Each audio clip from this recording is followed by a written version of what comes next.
最近，我军趁着中俄联合海军编队在关岛完成了一轮实兵演练的东风，对台岛周围的海空区域又进行了一轮大规模的训练演习。短短半年时间里，我国在台岛海域已经组织了3次大型行动，尤其是这次行动，距离上一次的关岛演练更是没过去几天，仿佛就是上一次关岛演练的续集啊！阻断了美国和日本的支援之后，对台湾开始进行解放统一行动。这也表明，随着西方利用台湾问题不断挑衅，我国的重大军事斗争准备工作也在不断加速。中国这边已经准备的七七八八了，那作为解放军的第一假想敌，台委部队准备的如何了？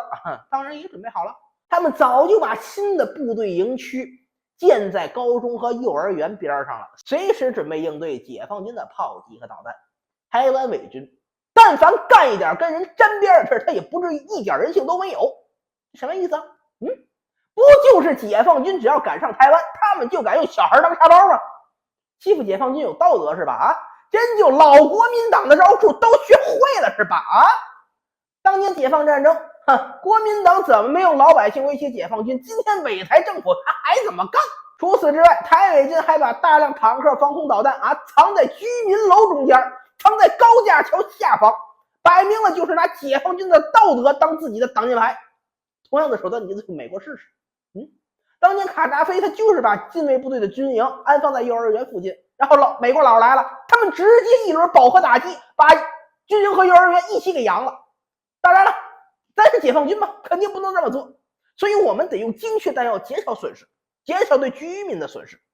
海湾战争之后，美国的精确打击武器震撼了很多国家经过半世纪的研发，我国现在也有了一套成熟的精确打击体系，从卫星到导弹自身的制导装置，我们都取得了非常大的提升。正常情况下，一艘普通战舰的甲板宽度也就在20米左右，航母呢是80米，地面上一个机库的跨度15到20米。过去很长一段时间，我国的导弹精度是10米，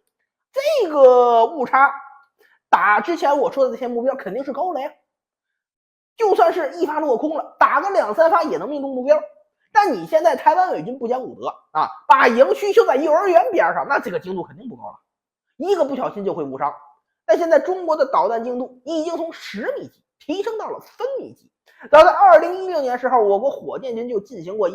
多次导弹发射演练，最终演练结果是导弹发射的误差在分米以内，这个精度完全可以确保我说打你营区大楼，我就不打你营区操场别说隔壁的学校和医院了。至于对付那些藏在楼里和大桥里的重装备这个反倒没什么危险毕竟这些东西他们迟早要拉出来跟解放军打野战运动战的。现在藏在大楼里的，只是为了确保反登陆之前不会因为我国的远火火力、轰炸火力攻击。虽然台湾政府做这些准备在我军的优势兵力面前聊胜于无，但是这个行为它真是恶心呐！主要是他们最近看到了乌克兰通过动员12到16岁的儿童上战场，真的给俄罗斯人带来麻烦了，所以才想到这种你有狼牙棒，我有天灵盖的防御方式。只要我比我的对手更没有道德，我就能占据优势能拖一会儿治一会儿。此外，解放军还搞出了高达几十个后备旅的庞大编制，计划在我军登陆还没发起时动员100万大军，拉民众建备，减缓解放军的进攻时间主要他们也发现，乌克兰动员大量动员兵补充人数，固守据点，给俄军这个整的那个麻烦呐。自己也可以这么干至于人怎么来，可太简单了。70年前的国民党他们哪来的100万大军现在就怎么拉呗。然而，